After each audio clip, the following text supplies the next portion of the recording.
2003-04 সালে আমি আমাদের রায়গঞ্জ ব্লকের বিভিন্ন গ্রামে আরজি পার্টি গঠন করেছিলাম আমাদের রায়গঞ্জ থানার উদ্যোগে এবং তাদের সহায়তায়। তখন গ্রামে গঞ্জে একটু চুরি ডাকাতি বেড়ে গিয়েছিল।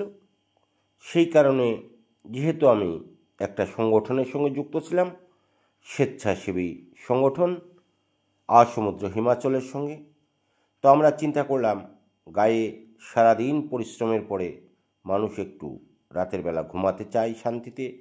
তো সেই সময় যদি মানুষ চুরি ডাকাতি করে নিয়ে যায় তাহলে তো কৃষক নিঃস্ব হয়ে যাবে।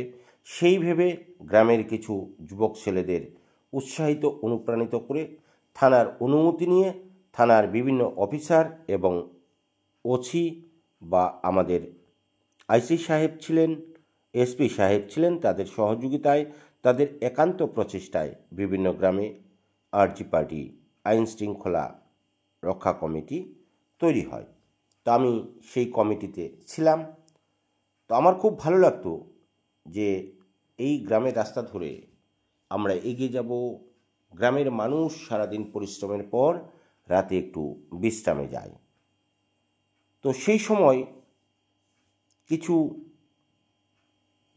ছেলে যারা একটু অসামাজিক ক্রিয়াকর্মের সঙ্গে যুক্ত ছিল, তারা কিন্তু রাতের অন্ধকার নেমে এলেই মানুষের সাইকেল থেকে শুরু করে রাস্তাঘাটে চলাফেরা করা মানুষের কাছ থেকে টাকা পয়সাও ছিনতাই করে নিয়ে যেত। তা আমাদের প্রয়াস ছিল যে আমরা মানুষকে শান্তির পথ দেখাবো, আমরা মানুষের ভালো চাই, আমরা মানুষের পাশে দাঁড়াবো।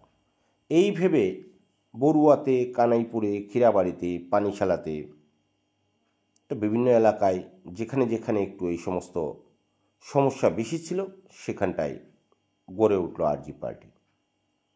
তৎকালীন সময়ের আইসি এবং এসপি সাহেবদের আমি প্রণাম জানাই, শ্রদ্ধা জানাই যে তাদের প্রচুর প্রচুর সাহায্য সহযোগিতায় গ্রামের মানুষ উপকৃত হয়েছেন।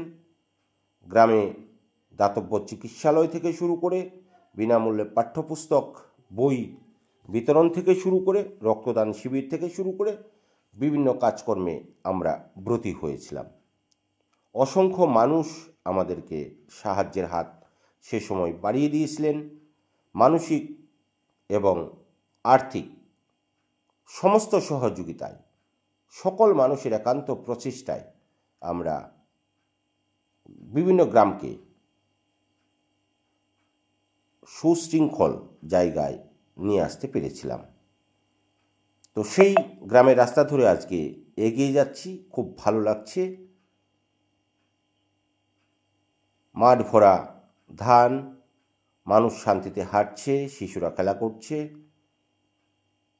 এত সুন্দর গ্রাম্য দৃশ্য অনেক দিন পরেই যদিও আমি এই গ্রামে এলাম, তো এসে খুব ভালো লাগলো। তাই সারাটা গ্রাম ঘুরে ঘুরে দেখলাম। সেই চেনা রাস্তা, চেনা গাছ আমার যেন জিজ্ঞেস করছে, প্রণব তুমি এতদিন পরে এলে কেন? তো যাই হোক, আমার গ্রাম ঘুরতে ভালো লাগে। প্রত্যেকটি ছবি আমার গ্রাম ভিত্তিক থাকে।